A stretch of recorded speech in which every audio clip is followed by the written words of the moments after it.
नमस्कार ट्रेनीज, मैं अनुराग सक्सेना आप सभी लोगों का हार्दिक स्वागत एवं अभिनंदन करता हूं इंस्ट्रक्टर कम्युनिटी खास पेशकश भारत स्किल्स में। तो ट्रेनीज, आज का ये वीडियो लेक्चर सीआईटीएस स्टूडेंट्स के लिए होने वाला है। ठीक है, जो सीआईटीएस स्टूडेंट्स का वर्कशॉप कैलकुलेशन का जो ग्रुप 1 का पीडीएफ है वो आज हम सॉल्व करेंगे, उसके लेवल 1 के क्वेश्चंस। इसके बाकी भी जो ग्रुप 5 है, ग्रुप 4 है, उनके भी जो पीडीएफ है आप हमारे चैनल पे देख सकते हैं। जो हमारे जो ग्रुप 4 का पीडीएफ है, हमारा एग्जाम टेस्टेड वीडियो है। पिछले साल जो मैकेनिकल ट्रेड्स हैं, खासकर जो फिटर वाले हैं, उनमें से 25 में से 23 क्वेश्चन उसी पीडीएफ से आए थे। आप जाके उसको विजिट कर सकते हैं, उसका लिंक मैं डिस्क्रिप्शन में भी प्रोवाइड करा दूंगा। तो चलिए बिना किसी देरी के शुरू करते हैं ग्रुप 1 का पीडीएफ लेवल 1। तो पहला क्वेश्चन कहता है the unit of which one of these quantities is not among base units under SI system of units।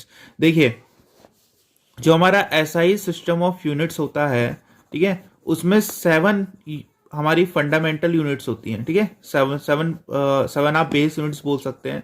सब हमारी बेस यूनिट्स होती हैं, जैसे हो गई लेंथ हो गया, मास हो गया, टाइम हो गया, ठीक है, इलेक्ट्रिक करंट हो गया, इलेक्ट्रिक करंट, टेम्परेचर,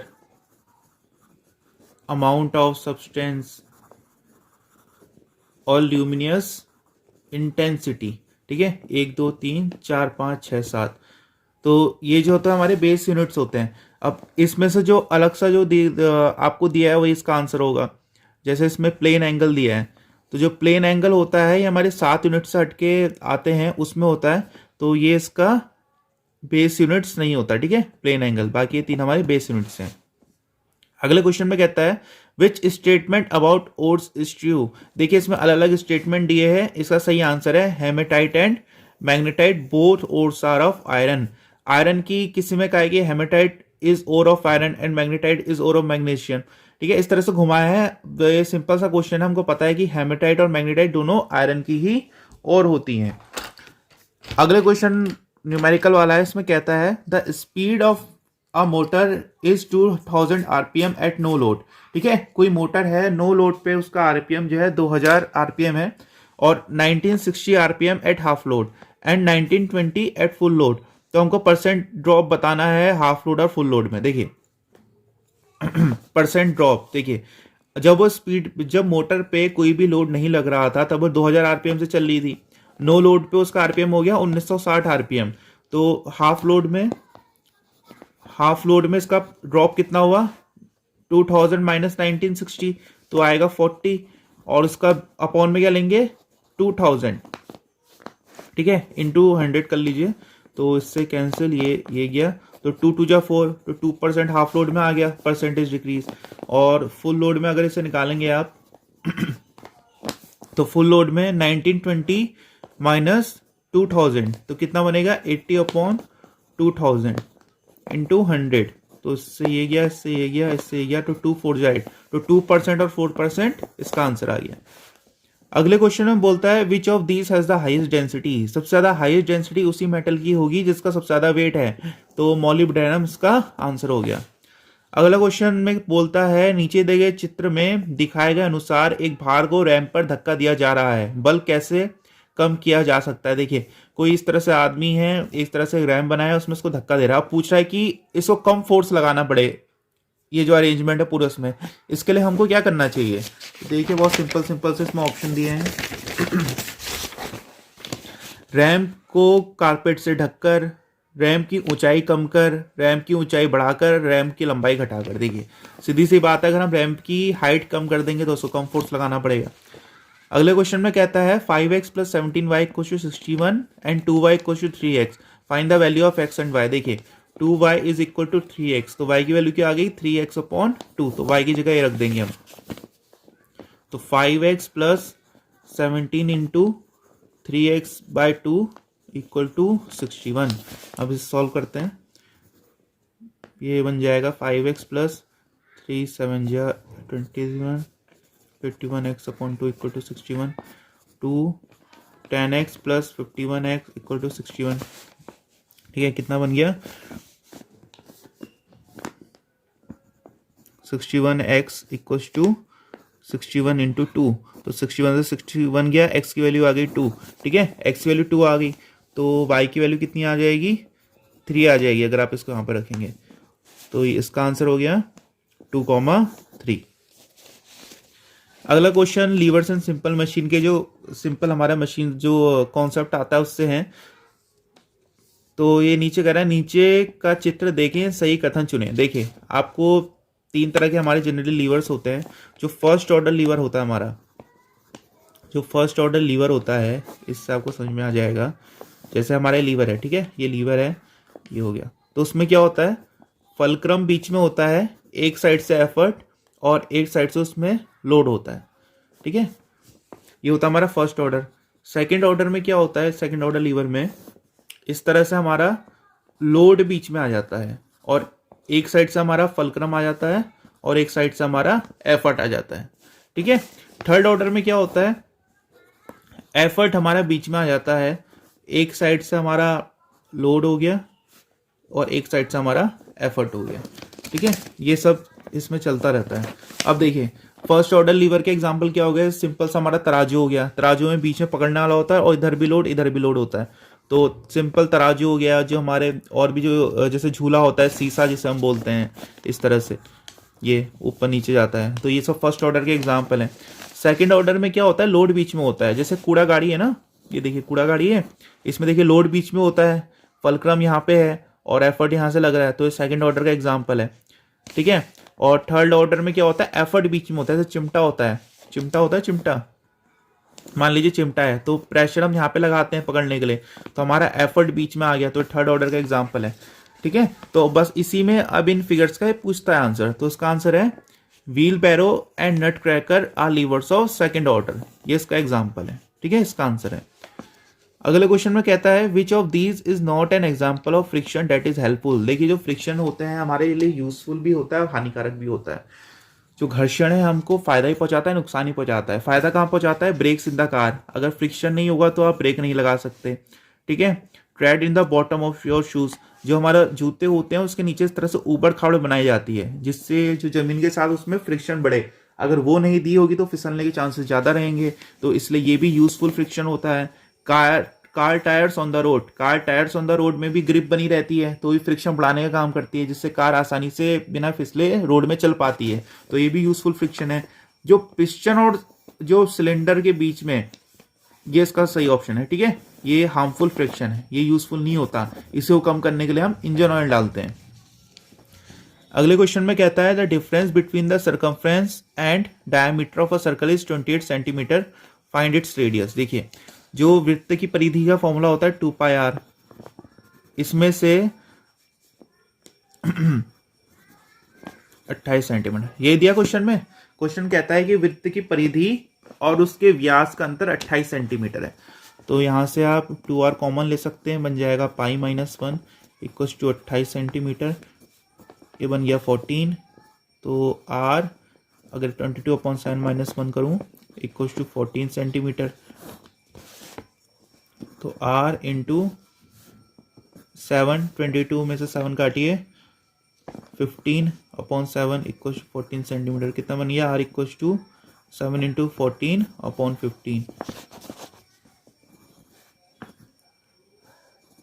98/15। ठीक है, सॉल्व करते हैं।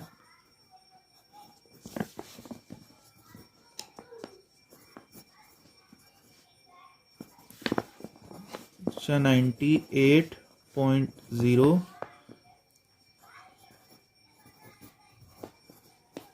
6.5, ठीक है। तो ये इसका आंसर हो गया। अगले क्वेश्चन में कहता है 50 newton and 120 newton forces are acting on a body as shown below, find the value of F and tan theta. देखिए इस तरह के दो फोर्सेस हैं, ठीक है, ये आपस में ऑपरेट कर रहे हैं। तो हमसे पूछा है कि जो इनका रिजल्टेंट फोर्स है F की वैल्यू क्या होगी। आप लोगों ने पैरेललोग्राम और लॉ ऑफ फोर्सेस पढ़ा होगा, इसमें वही लगना है, ठीक है। ट्रायंगुलर लॉ ऑफ फोर्सेस भी इसको कहते हैं। ये इस तरह से बनता है। तो इसका रिजल्टेंट निकालने का एक फॉर्मूला होता है। तो F का फॉर्मूला क्या बनेगा, अगर आप इसे P1 मान रहे हैं, इसे P2 मान रहे हैं, तो P1 का स्क्वायर प्लस P2 का square plus 2P1 P2 cos theta. Cos theta क्या होता है, एंगल बिटवीन द वेक्टर्स। अब एंगल बिटवीन वेक्टर क्या है, यहाँ पे देखिए 90 डिग्री का कोण बन रहा है, तो ये क्या बन जाएगा, P1 कितना है 120 का स्क्वायर प्लस 50 का square plus 120 into 50 cos theta, यहाँ पे कितना आएगा कॉस 90। अब देखिए 120 का स्क्वायर करेंगे कितना आएगा 14400, 5 का करेंगे 2500 प्लस ये देखिए, अब देखिए कॉस 90 की वैल्यू 0 होती है तो ये 0 हो जाएगा, इसे जोड़ेंगे कितना आएगा, इसे जोड़ेंगे आएगा 16900, तो इसका आंसर कितना आ गया 130 न्यूटन। ठीक है, तो हमको सीधे सीधे पता चल गया कि इसका आंसर यही होगा, क्योंकि इसमें यही देखिए। अब टेन थीटा आपको निकालना है, तो टेन थीटा का फॉर्मूला क्या होता है, इनके बीच का एंगल निकालने का फॉर्मूला। ठीक है, ये वाला एंगल निकालने का फॉर्मूला, तो टेन थीटा का फॉर्मूला है P2 sine theta upon P1 plus P2 cos theta.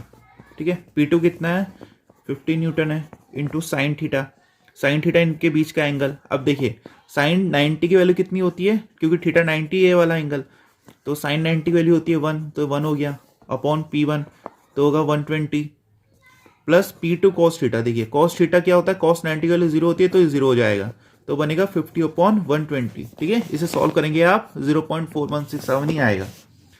अगले क्वेश्चन में कहता है what is transferred when work is done. जब भी हम वर्क करते हैं तो हमेशा एनर्जी का ट्रांसफर होता है।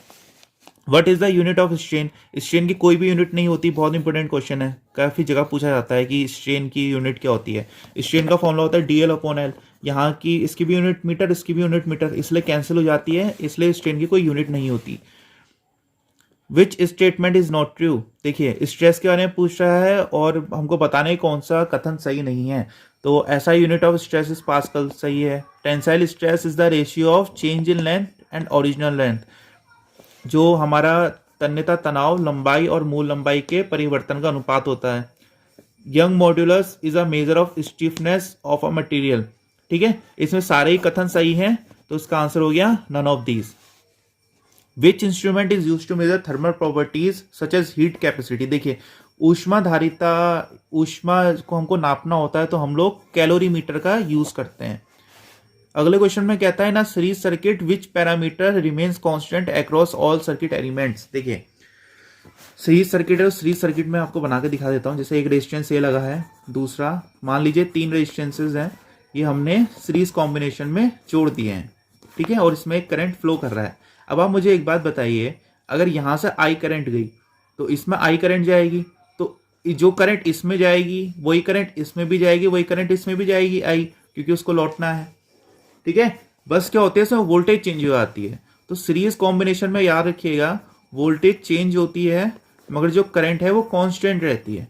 ठीक है, अब देखिए इसमें क्या पूछता है, सीरीज सर्किट में कौन सा पैरामीटर सभी सर्किट तत्वों में स्थिर रहता है, कौन सा रहता है, करंट रहता है। अगले क्वेश्चन में कहता है in the following circuit calculate the current through 20 ohm resistor. देखिए इस तरह से रजिस्टर लगे हैं, वोल्टेज दी है और हमसे पूछता है कि 20 ओम में से कितना करंट पास होगा। तो फॉर्मूला आपको मैंने बता ही रखा है पहले भी कई बार, ओम्स लॉ लगाइए, V = IR, ये दिया है 220, आई हमको निकालना है और रेजिस्टेंस है 20, तो इससे कैंसिल 11, तो आई की वैल्यू आ गई 11 एम्पेयर, सॉरी 200 वोल्ट है, 200 वोल्ट है वोल्टेज। इससे ये कैंसिल, तो 2 10 20, तो 10 एम्पेयर इसका आंसर हो गया। अगले क्वेश्चन में कहता है what is the relationship between the units newton metre and joule. देखिए न्यूटन मीटर 1 जूल के बराबर होता है, 1 न्यूटन मीटर 1 जूल के बराबर है।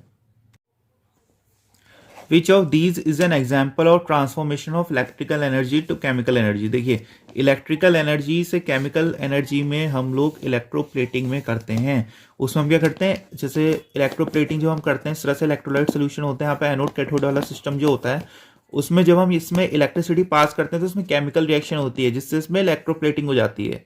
ठीक है, तो इसमें हम इलेक्ट्रिकल से केमिकल में ट्रांसफॉर्मेशन करते हैं। बैटरी में इसका उल्टा होता है, बैटरी में केमिकल एनर्जी होती है, उससे हम इलेक्ट्रिकल एनर्जी लेते हैं, तो उसका आंसर ये हो गया। In a belt drive due to difference in tension across the belt its length is constantly changing, this is called creep. Creep क्या होता है, जैसे हमारी इस तरह से बेल्ट ड्राइव है, देखिए अब अगर ऐसा करके चलेगी तो क्या होगा, मान लीजिए ड्राइवर बेल्ट है, ठीक है, ये इसको खींच रही है, तो जब ये ऐसे करके घूमेगी तो क्या होगा, ये इसको इस तरह से खींचेगी और यहाँ पर बेल्ट छोड़ेगी, तो उससे क्या होता है, बेल्ट में यहाँ पे ज्यादा टेंशन है, यहाँ पे कम टेंशन है, उससे क्या होता है, बेल्ट में अनइवन खिंचाव पैदा होते हैं, तो यहाँ पे ज्यादा खिंचती है, यहाँ पे कम खिंचती है, तो इसको हम बोलते हैं क्रीप। अगले क्वेश्चन में कहता है to reject two items from a lot and inspector rejects at 0.08% defectives, how many items does he examine. ढेर से दो वस्तुओं को अस्वीकार करने के लिए एक निरीक्षक 0.08% दोषपूर्ण वस्तुओं को अस्वीकार करता है, वह कितनी वस्तुओं की जांच करता है। देखिए मान लेते हैं कि टोटल हमारी वस्तु है x, ठीक है, अब ये क्या कह रहा है, 0.08% ऑफ x कितना है, 2। ये क्या क्वेश्चन में, बस अब सॉल्व कर लेते हैं।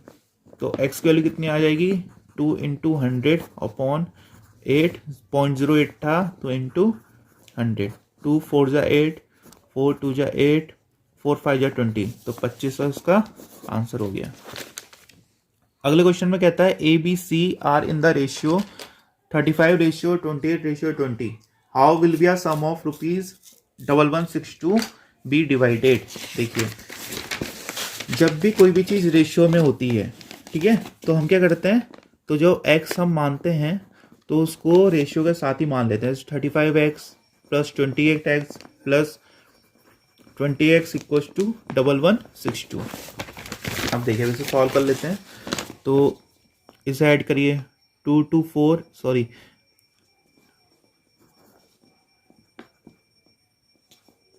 तो 83x इक्वल्स टू 1162 आ गया, तो x की वैल्यू क्या आ गई, 1162/83। तो जल्दी से डिवाइड कर लेते हैं, तो 1162 83 83 बन जाए 83, 6 में 3 का 3, ठीक है, 4 टाइम्स करेंगे, 4 3 जा 12, 4 8 जा 32, 33, तो इसका आंसर 14 आ गया। तो x की वैल्यू देखिए 14 आ गई, तो हमारा पहला रेशियो क्या था, 35x था, तो कितना हो जाएगा, 35 इंटू 14, ये बनेगा 4 5 जा, करिए जल्दी से इसको, इंटू 14, 4 5 जा 20, 4 3 जा 12, 13 14 5 जा 5 3 0, तो 490 पहला आ रहा है, ठीक है। इसी तरह से दूसरा हमारा क्या हो जाएगा, 28 इंटू 14, तीसरा क्या हो जाएगा, 20 इंटू 14, तो यही सारे ऑप्शन आएंगे।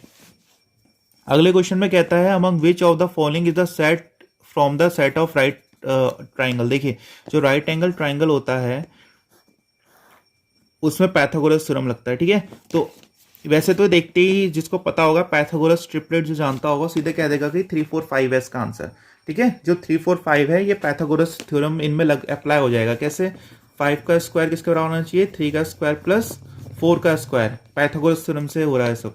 तो 5 5 जा 25 इक्वल्स टू 3 3 जा 9 प्लस 4 4 जा 16, तो 25 इक्वल्स टू 25, ठीक है। तो इस तरह से जो इक्वेशन इसमें सेटिस्फाई करेंगी वो राइट एंगल ट्रायंगल बनाएगी जिसमें पाइथागोरस थ्योरम अप्लाई हो रहा होगा, तो इसमें अप्लाई हो रहा है, तो ये पाइथागोरस ट्रिपलेट का हो गया। अगले क्वेश्चन लेमीज थ्योरम से है, लेमीज थ्योरम कहते हैं हम इसे। Find the value of T from the given figure. देखिए इस तरह से अरेंजमेंट है, हमसे पूछा कि टी की वैल्यू क्या है, तो इसमें हमको बस एंगल निकालना है। देखिए इस तरह से 3 है, 3 kg, चलिए फिगर यहाँ पे ही बना लेता हूँ एक, इस तरह से नीचे को यहाँ पे 3 kg कहिए या फिर 3 इंटू 10 3.9.8 कहिए इसे, तो 3 8 जा 24, 3 9 जा 18 प्लस 2 20.4 न्यूटन का नीचे को वेट है, ठीक है। ये मास दिया तो हमने इससे वेट निकाल लिया, और एक टेंशन इधर को टी दी है 40 डिग्री में, और एक इधर को दी है टेंशन 30 डिग्री में, ठीक है। अब लेमीज थ्योरम अगर हमको अप्लाई करना है तो हमको ये वाला एंगल पता होना चाहिए, तो ये भी 90 है, ये भी 90 है, और ये वाला कितना होगा, देखिए यहाँ से यहाँ तक पूरा 180 होगा, इसको 180 में से आप 40 प्लस 30 माइनस करिए, 180 माइनस 70 हो जाएगा, तो कितना होगा, 110 डिग्री वाला एंगल आ जाएगा। अब इसमें लेमीज थ्योरम अप्लाई करते हैं हम।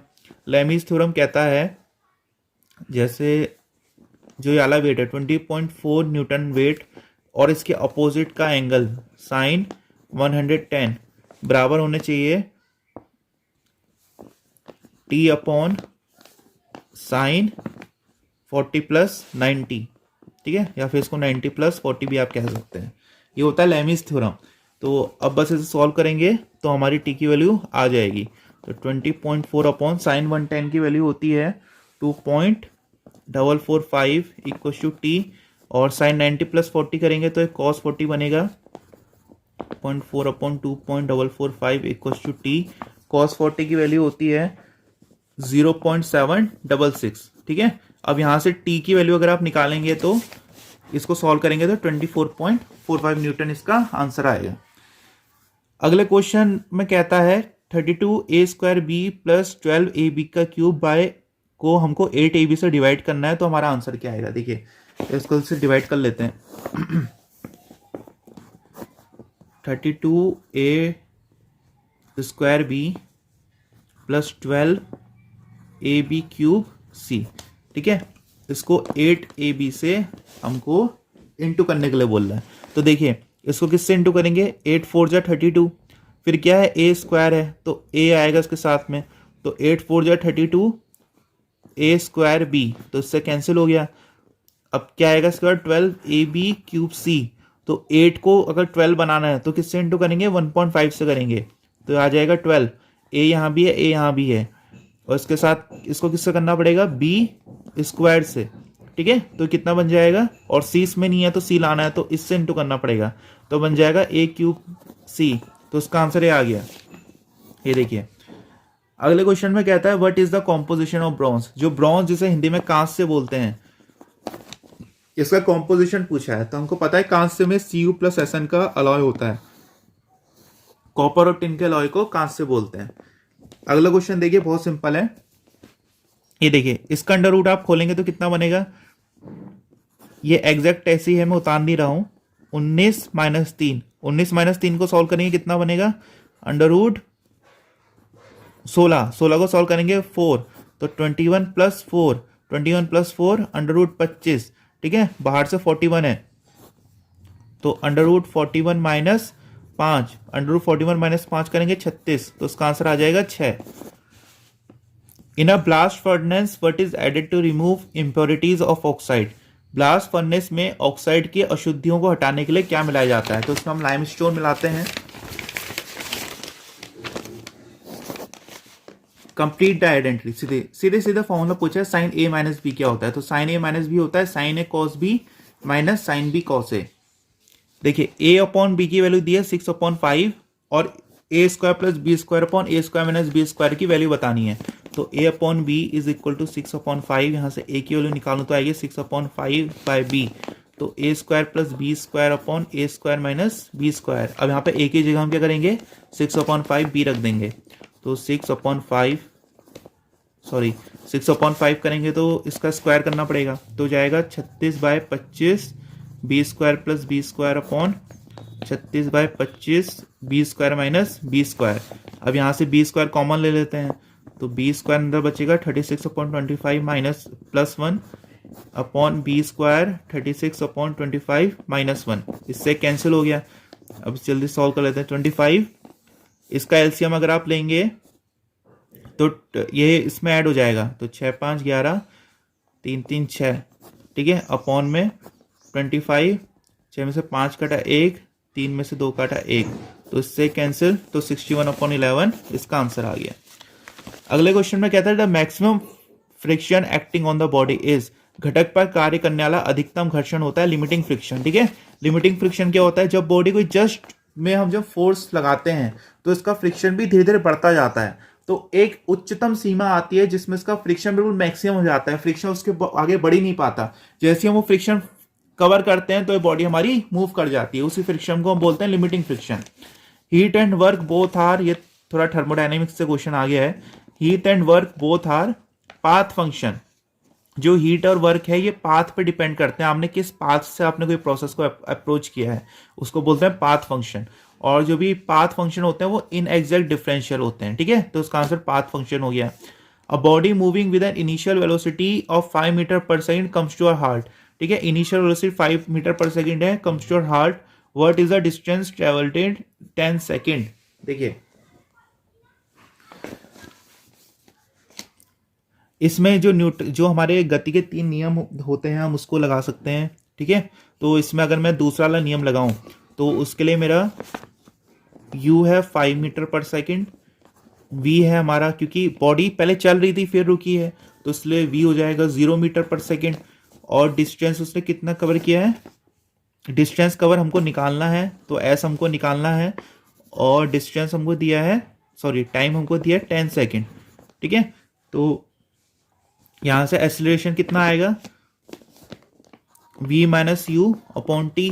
तो v कितना है 0 माइनस 5 अपॉन 10, तो आएगा -5/10। तो इसमें थर्ड इक्वेशन लगाते हैं मोशन की, होती है V square equal to U square plus 2s। इस बात का ध्यान रखिएगा, यहाँ पे जो s होता है ये डिस्टेंस होता है ना कि स्पीड। तो v आपको मैंने बताया 0, u कितना है 5 का स्क्वायर प्लस 2a कितना है -1/2 इंटू एस, तो इससे कैंसिल हो गया। तो 0 इक्वल टू 25 माइनस एस, तो 25 इधर आएगा तो कितना बनेगा -25 इक्वल टू माइनस एस, इससे कैंसिल, तो एस आ गया हमारा 25 मीटर। ये इसका आंसर हो गया।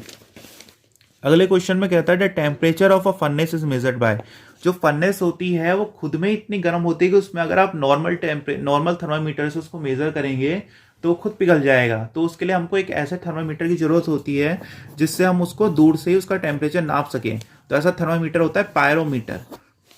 The frequency eight which DC operate is, देखिए जो एसी होती है उसकी फ्रीक्वेंसी होती है, वो फ्रीक्वेंसी होती है कि एक बार में एक सेकंड में कितने अपना जो उसकी पोल्स है वो बदल रही है, जैसे एक बार ये पॉजिटिव एक बार ये नेगेटिव। मगर डीसी में ऐसा कुछ नहीं होता, वो जो पॉजिटिव टर्मिनल है डीसी में वो पॉजिटिव रहेगा, जो नेगेटिव वो नेगेटिव रहेगा। ठीक है, तो डीसी की फ्रीक्वेंसी 0 होती है, 0 हर्ट्ज। अगले क्वेश्चन में कहता है the negative gauge pressure is also known as. जो नेगेटिव गेज प्रेशर होता है इसको हम क्या बोलते हैं, वैक्यूम प्रेशर भी बोलते हैं। अगला क्वेश्चन है तरल पदार्थ specific gravity of 1 litre of a liquid when its density is 7135 kilogram प्रति मीटर क्यूब इज। ठीक है, 1 लीटर तरल पदार्थ जब उसका घनत्व, देखिए इसमें हमको क्या है स्पेसिफिक ग्रेविटी निकालनी है। तो स्पेसिफिक ग्रेविटी का फॉर्मूला होता है density of liquid upon density of water. ठीक है, तो डेंसिटी ऑफ लिक्विड कितनी है 7135 किलोग्राम पर मीटर क्यूब, और डेंसिटी ऑफ वाटर हम कितने लेते हैं 1000 किलोग्राम पर मीटर क्यूब। तो उसको सॉल्व करेंगे तो आपका आंसर आ जाएगा। ठीक है, तो ये थे हमारे क्वेश्चंस लेवल 1 के। इससे पहले की भी कई सारे हम ग्रुप के जो CITS के ग्रुप्स हैं वो सॉल्व कर चुके हैं, आप उनको विजिट कर सकते हैं। हमने पिछले साल का ED का जो पेपर हुआ था इंजीनियरिंग ड्राइंग का, वो भी हमने चैनल में अपलोड किया हुआ है, आप उसको विजिट कर सकते हैं। अगर आपको हमारी वीडियो पसंद आई हो तो हमारी वीडियो को लाइक कर सकते हैं, हमारे चैनल को सब्सक्राइब कर सकते हैं। आज की हमारी वीडियो देखने के लिए बहुत बहुत धन्यवाद।